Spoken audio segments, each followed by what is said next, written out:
This episode is sponsored by Dropbox. Hello, I'm Dr. Joseph Hansen, PhD. The following video about placebos has been scientifically proven to cure viewers of boredom, fatigue, dad bod, Star Wars overhype, chronic back pain, and a host of other common ailments. Now, open wide, it's time for science.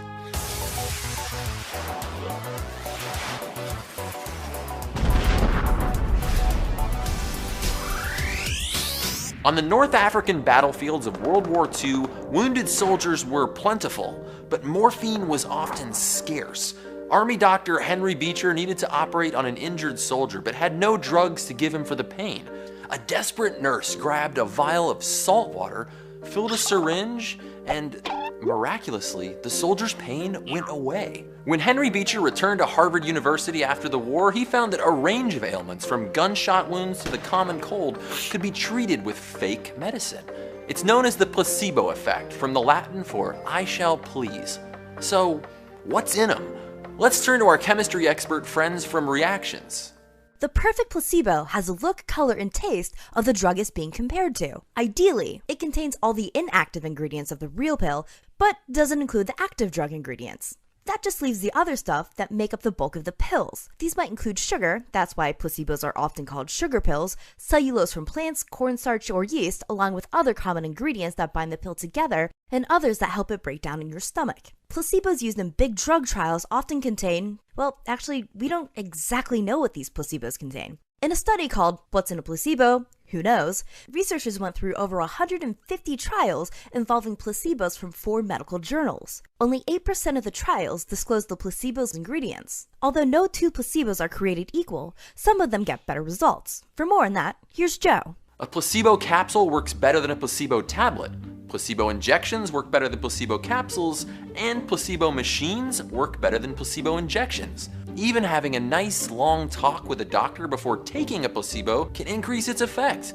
Taking 2 placebos is better than taking 1. Expensive placebos stamped with brands work better than cheap generics. Even putting them in fancy packaging or giving them fancy names can add to all of this. Clearly, the effectiveness of a placebo is tied to our perception of how sophisticated the treatment is. Even pill color can make a difference. Placebo sleeping pills work best if they're blue. Red placebos are better as stimulants or pain relievers, and yellow placebos make better antidepressants. I mean, it's pretty wild. One thing with absolutely no therapeutic value can work better than another thing with absolutely no therapeutic value. Some placebo effects are easy to explain. I mean, sometimes people just get better, but we can't just write them off as fake psychological tricks. Placebos can lead to very real chemical changes in our bodies. They can cause the brain to release its own natural pain-killing chemicals. They can even improve symptoms in Parkinson's patients by releasing dopamine. It seems like where placebos do work, our higher order brain functions are in play, like when they relieve pain, reduce stress, or even change our moods. But they have limits. They can't shrink tumors or cure infections or regrow limbs. These days, before drug companies can sell a new medicine, they have to test it against a placebo. The idea is pretty simple. Give one group of patients a sugar pill or something, and one the real drug. See what happens. Subtract the placebo group's improvement from the other group, and we should see if the drug has a real effect. Simple, right? But strange things are happening these days. Even with all our advancements in science, more and more drugs are failing to pass the placebo test.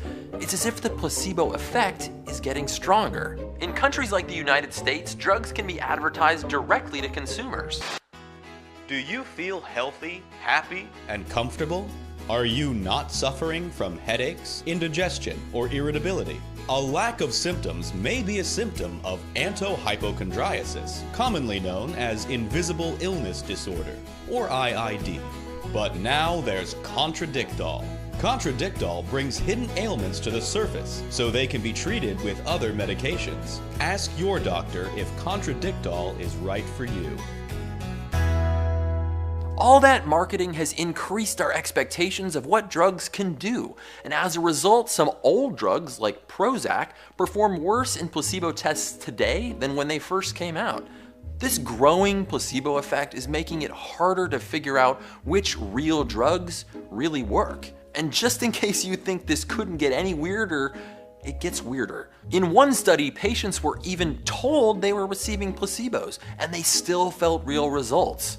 It's likely because the doctors had told them that placebos often have healing effects.